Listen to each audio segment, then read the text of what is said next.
Coba kalau dari sekarang pendidikan gratis, kesehatan gratis, maka bisa dipastikan ke depannya sudah tidak ada lagi rakyat Indonesia yang tidak sekolah, yang tidak kuliah. Karena apa? Semuanya gratis, betul.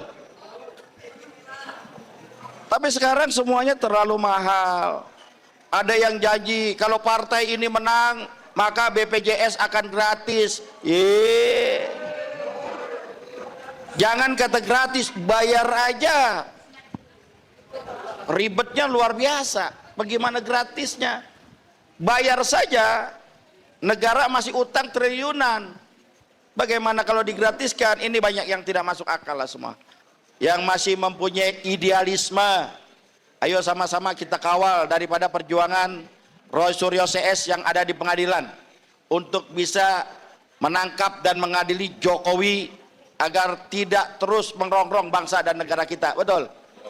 Ini yang bikin gaduh bangsa kita, 3 orang yang ijazahnya nggak jelas. Jokowi ijazahnya nggak jelas, betul.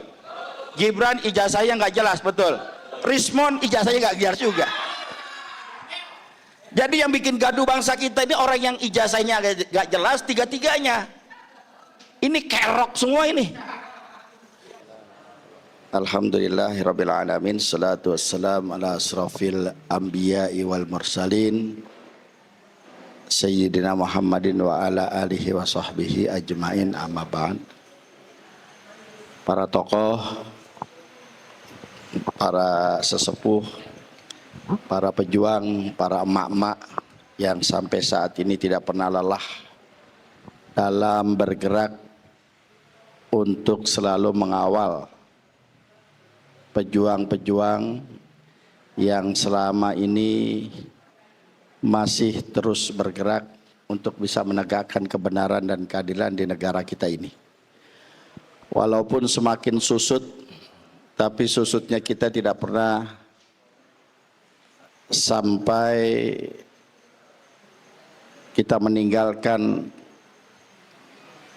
ghirah perjuangan itu. Ya, saya melihat masih banyak mereka yang di luar sana sebetulnya ingin bergerak, cuma mereka menunggu arahan, menunggu komando, menunggu instruksi yang sampai detik ini mungkin masih dikonsolidasikan. Setiap saat, setiap hari kita mendengarkan berita, membaca berita, dan hampir setiap kita baca berita pasti terasa hati kita deg-deg, deg-deg plus deg-degan. Ya, dengan situasi kondisi bangsa negara kita yang saat ini makin carut marut, ya, ekonomi tidak jelas, politik, hukum dan semuanya juga sudah tidak jelas arahnya kemana. Saat hari ini kita dengar ada reshuffle kabinet, ya, ada beberapa menteri yang dicopot, ada pergantian tempat dan lain sebagainya. Tuntutan daripada masyarakat, tuntutan daripada rakyat adalah tidak lain dan tidak bukan. Rakyat tidak pernah mau yang macam-macam sebetulnya. Rakyat hanya ingin bagaimana sembako murah, betul. Rakyat ingin pendidikan murah. Rakyat ingin kesehatan murah. Ya, kalau murah, gratis dan lain sebagainya, ya itu yang diinginkan rakyat sebetulnya. Tapi saat ini rakyat dicekoki dengan MBG yang luar biasa, yang di dalamnya terjadi cawe-cawe. Ya, kita lihat di luar daripada nalar kita. Ya, MBG-nya 10.000. Turun ke masyarakat, ke apa sekolahannya, ke siswanya mungkin 8.000. Tapi kepala SPBG-nya disiapin motor, iPad, belum lagi disiapkan dengan kaos kaki 100.000. Padahal kalau kita beli 10.000 3. Hah? Oh, ada lagi LC itu. Ya kita ditontonkan dengan hal-hal yang begitu dan dengan bangganya begitu loh. Dengan bangganya ini kepala MBG bohong di depan presiden tanpa rasa dosa, tanpa rasa malu, gitu. Tapi nggak diganti kayaknya. Jadi sebetulnya proyek MBG ini proyek memang untuk masyarakat, untuk rakyat, atau buat persiapan 2029.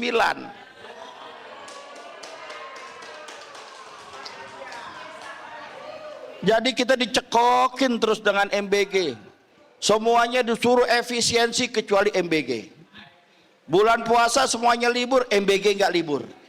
Nanti kiamat 2 hari, MBG baru libur. Ini terjadi kok. Ya, bagaimana penyalurannya, bagaimana banyak siswa-siswa keracunan, bahkan ada yang meninggal dunia. Terlalu banyak. Kenapa sih nggak pendidikan yang murah atau pendidikan gratis saja, Pak? Bapak berharap MBG ini bisa memperbaiki gizi daripada anak-anak kita. Sementara yang diberikan kepada anak-anak kita tidak memenuhi gizi. Terus berharap nanti berhasil di 20-30 tahun yang akan datang. Sementara yang diberikan gizinya begitu. Coba kalau dari sekarang pendidikan gratis, kesehatan gratis, maka bisa dipastikan ke depannya sudah tidak ada lagi rakyat Indonesia yang tidak sekolah, yang tidak kuliah. Karena apa? Semuanya gratis. Betul. Tapi sekarang semuanya terlalu mahal. Ada yang janji kalau partai ini menang maka BPJS akan gratis.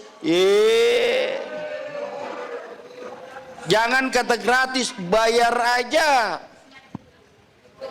Ribetnya luar biasa. Bagaimana gratisnya? Bayar saja. Negara masih utang triliunan. Bagaimana kalau digratiskan? Ini banyak yang tidak masuk akal lah semua. Maka dari itu para pejuang, jangan pernah lelah, jangan pernah merasa letih, jangan pernah merasa kita mundur ya dalam menegakkan kebenaran dan keadilan di negara kita ini. Kalau bukan kita siapa lagi? Kalau bukan kita siapa lagi yang peduli akan nasib bangsa kita ini? Ya, para pejuang kita, para founding father kita, para syuhada kita yang sudah memerdekakan bangsa negara kita dari berbagai macam penjajahan. Para pahlawan kita tidak mengharapkan dia mendapatkan bintang jasa, dia tidak mengharapkan bintang kehormatan, dia tidak mengharapkan mendapatkan bintang Mahaputra. Para pahlawan kita hanya mengharapkan Indonesia terbebas dari penjajahan, merdeka, berdaulat, adil dan makmur, rakyatnya sejahtera. Hanya itu. Tidak banyak yang diharapkan oleh founding father kita, tidak banyak diharapkan oleh pahlawan kita, cuma ingin Indonesia ini merdeka, jauh daripada segala bentuk penindasan, jauh daripada kesengsaraan, jauh daripada penderitaan. Kenapa? Karena para pahlawan sadar bahwa Indonesia diberikan kemerdekaan, Indonesia diberikan kekayaan yang amat dahsyat dari Sabang sampai Merauke. Coba apa yang tidak ada di bangsa Indonesia saat ini? Kekayaan alamnya luar biasa. Tambangnya, nikelnya, boksitnya, batu baranya, emasnya, uraniumnya, semuanya ada di bangsa Indonesia. Apa yang tidak ada? Kekayaan pertanian, palawija, hutan dan lain sebagainya. Belum lagi kekayaan-kekayaan yang ada di laut. Siapa bilang Indonesia miskin? Siapa bilang Indonesia ini tidak mempunyai kekayaan? Indonesia amat dahsyat, tapi 60% daripada rakyat Indonesia saat ini berada di bawah garis kemiskinan. Ini ada yang salah dalam pengelolaan kita berbangsa dan bernegara. Sudah cukup, apalagi kawan-kawan perjuangan Forum Komunikasi Diaspora Indonesia yang ada di luar negeri ini, mudah-mudahan bisa memberikan sumbangsihnya, pemikirannya, buat kemajuan daripada bangsa Indonesia ke depannya. Jadi jangan sampai pernah jiwa idealisme, nasionalisme Anda, walaupun Anda ada di luar negeri sana, tetap cantumkan nasionalisme di dalam dada Anda. Tapi kan kadang-kadang ini di dalam negeri sendiri berbeda. Orang yang mempunyai kepintaran, orang yang mempunyai daripada legitimasi pendidikan yang luar biasa, mampu, tapi di Indonesia ini nggak dipakai. Indonesia kadang kita nggak diakui orang-orang seperti ini. Bagaimana ada masyarakat kita yang bisa bikin BBM sendiri, tapi tidak diakui hanya karena birokrasi perizinan dan lain sebagainya. Di Aceh ada seseorang petani yang bisa mengembangkan daripada hasil taninya. Hasil taninya berupa padi yang begitu luar biasa. Karena tidak ada izin, karena birokrasinya, sang pencetus tersebut saat ini sedang ditangkap. Belum lagi mereka yang mempunyai pemikiran-pemikiran yang luar biasa. Motor listrik saja sudah ada yang bisa di Indonesia bikin.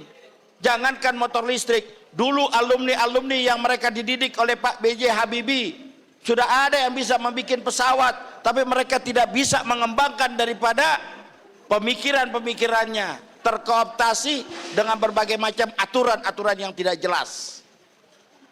Jadi orang-orang cerdas di Indonesia banyak, orang-orang pintar di Indonesia banyak, cuman birokrasinya ini yang masih belum bisa untuk menyesuaikan apa yang ada. Maka dari itu kita berharap Presiden Prabowo bisalah untuk bergerak, untuk bisa menuntaskan problema bangsa ini, untuk bisa menyesuaikan lagi keadaan pada bangsa ini. Pada para tokoh, para jenderal, para purnawirawan, para tokoh-tokoh agama, ulama, kiai, habaib, para insan pers, baik YouTuber dan lain sebagainya yang masih mempunyai jiwa nasionalisme, yang masih mempunyai idealisme.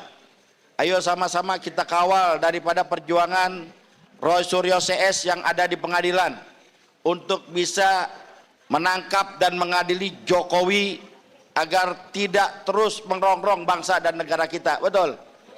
Ini yang bikin gaduh bangsa kita, 3 orang yang ijazahnya nggak jelas. Jokowi ijazahnya nggak jelas, betul. Gibran ijazahnya nggak jelas, betul. Rismon ijazahnya nggak jelas juga. Jadi yang bikin gaduh bangsa kita ini orang yang ijazahnya nggak jelas, tiga-tiganya. Ini kerok semua ini. Ya Allah Rabbi. Ya. Coba kalau Jokowi benar punya benar punya ijazah asli, tunjukkanlah. Ini ijazah asli saya. Andaikan benar, saya rasa Bang Rismon kah, Dr. Tifa kah, mereka akan ikhlas di penjara, betul. Rustam akan ikhlas di penjara, nggak apa-apa. Kenapa? Karena kita ingin membuka kebenaran itu yang hakiki. Seorang pejuang pantang mundur walaupun di penjara. Saya mengatakan 4 falsafah seorang mujahid. 1, ketika dia difitnah, hal biasa. Ini falsafah mujahid nih. Difitnah hal biasa.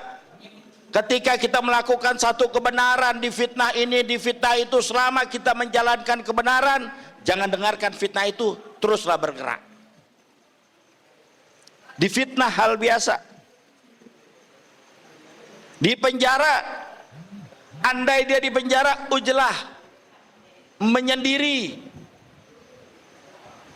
Ketika seorang aktivis, seorang mujahid, imam-imam kita dulu semua banyak yang di penjara, Imam Ghazali dan lain sebagainya banyak yang di penjara, termasuk di Indonesia ini ada Buya Hamka yang dipenjara oleh sahabatnya sendiri, Bung Karno.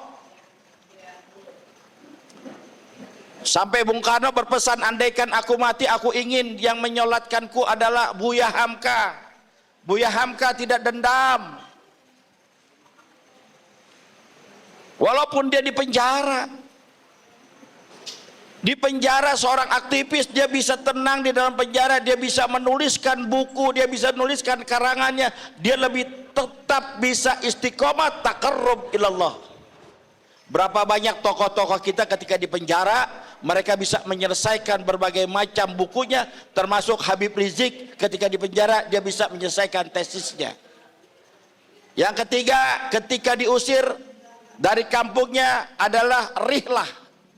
Seorang mujahid ketika menegakkan kebenaran, dia tidak disuka, dia diusir dari kampungnya, walaupun hanya jalan sendiri, dia rihlah, anggaplah ia ada tamasya. Yang keempat bagi mujahid adalah falsafahnya, andaikan dia dibunuh menegakkan kebenaran dan keadilan, maka itu adalah syahid. Nggak ada yang tidak enak seorang mujahid.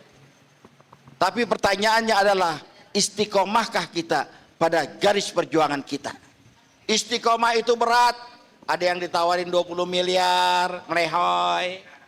Ada yang tawarin 120 miliar, melehoy. Ada yang ditawarin cuman SP3, melehoy. Buktikan dong kalau saya nerima, mana uangnya, mana transaksinya, mana ininya. Saya bilang ini zaman sudah modern, Pak. Nggak butuh Anda transaksi, nggak butuh Anda pakai RTGS, nggak butuh Anda untuk apa namanya pemindah bukuan. Cukup Anda dikasih kartu black saja sama nomor PIN-nya, selesai sudah. Betul. Kan sering nonton drama Cina tuh katanya. Betul nggak? Jadi kalau kita mau cari nih mereka yang udah dapat duit miliaran, cari ada apa? Ada transaksinya, nggak bakal ketemu. Cukup kasih kartu hitam saja dengan nomor PIN, pindah itu udah. Betul, betul. Ya udahlah buat muhasabah kalau mereka yang tidak istiqomah, berat memang istiqomah. Kalau nggak mau berjuang, bilang aja dari pertama nggak mau berjuang gitu, nggak ngerepotin yang lain. Terima kasih. Assalamualaikum warahmatullahi wabarakatuh.